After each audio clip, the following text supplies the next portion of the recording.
Indigo અકાસાએ એક advisory જાહેર કરી છે. આ એડવાઇઝરીમાં શું છે હું તમને જણાવું.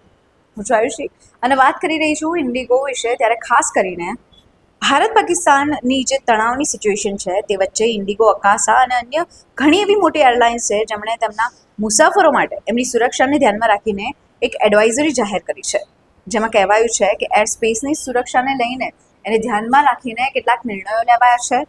ફ્લાઇટ રૂટમાં ફેરફાર થઈ શકે છે. ચેક ઇન અને બોર્ડિંગ પ્રક્રિયા દરમિયાન કોઈપણ મુશ્કેલી ટાળવા માટે મુસાફરોને 3 કલાક પહેલાં જ એરપોર્ટ પર પહોંચવા પ્રયાસ કરાયો છે. વિનંતી પણ એવી કરાઈ છે.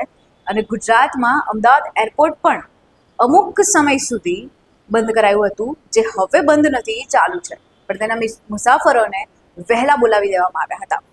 આવી અપડેટ આવી છે અને બસ આવી જ અપડેટ માટે જોતા રહો અસ્મિતા ભારત.